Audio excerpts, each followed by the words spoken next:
Hi, my name is Sidney and I play Alona, and this is what you missed in episode 47 of Edge of Legend.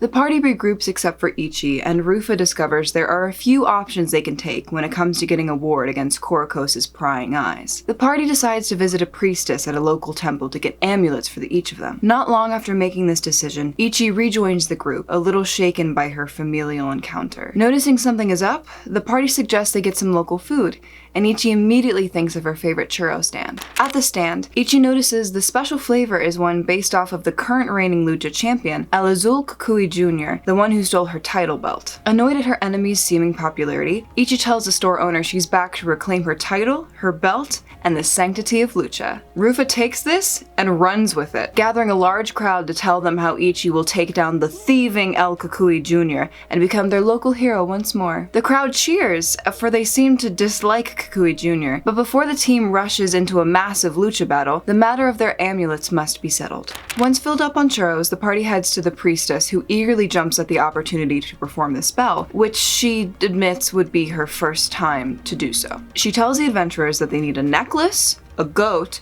a god/deity they worship or revere, and a cringe memory to perform the spell. So the party heads into town to buy their respective necklaces and goats. Once retrieved, they come back to the temple and the process begins. First, Woodward calls upon Rochelle and she blesses his newly acquired shot glass necklace and listens to his painful memory. Woodward retells the story of how when he first joined the Druid Circle, they changed everything about the tree he chose to take care of in their sacred forest. They didn't understand him or the tree, and that's what hurt him the most. Second, Ichi calls upon her grandmother's spirit, who similarly blesses her necklace and listens to the tale of when Ichi's assistant thought she was asking her out to get drinks, but really, she was just asking her assistant to get her a drink, and Ichi corrected her, and it was really awkward and yeah. Reluctantly, Tobias goes third. He tries to call upon Minerva to no avail, and then Azamat appears. He retells the story of asking out his first girl, and how she said yes, but only to use him for clout, not because of anything he truly was, and that has helped form his distrust of people. Fourth, Morel calls upon Afra. He tells a story of how he was dishonorably discharged and banished from Acadia, but in his retelling, he let slip that he's a noble,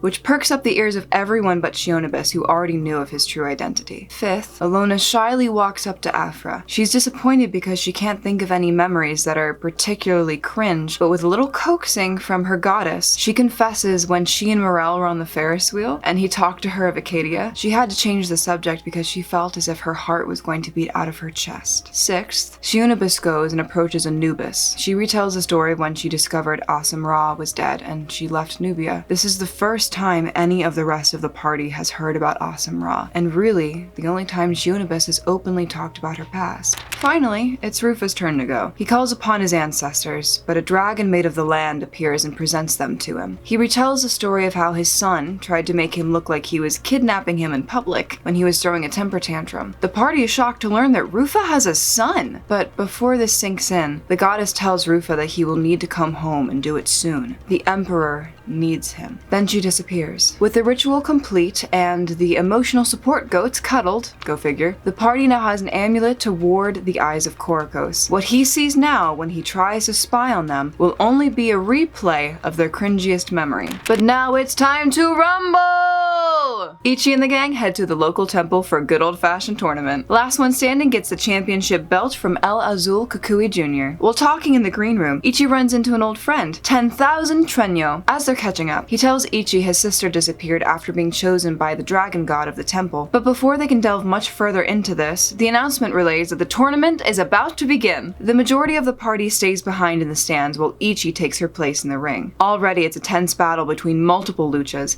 but Ichi remains on top for the first round. In the heat of battle, that's where we end episode 47 of Edge of Legend. Make sure to tune in Wednesdays 8 p.m. Pacific Standard Time on the Nat20 Productions official channel on Twitch to catch the newest Edge of Legend episodes as they happen. We look forward to seeing you in chat as you become legends right alongside us. By the way, I just wanted to say something while I have you here. This marks 1 year of Edge of Legend streaming, and we really honestly couldn't be anywhere without you. So thank you for being awesome people and becoming legends right alongside us. Everybody's so great. I just want to say thank you for being great. Thank you for watching.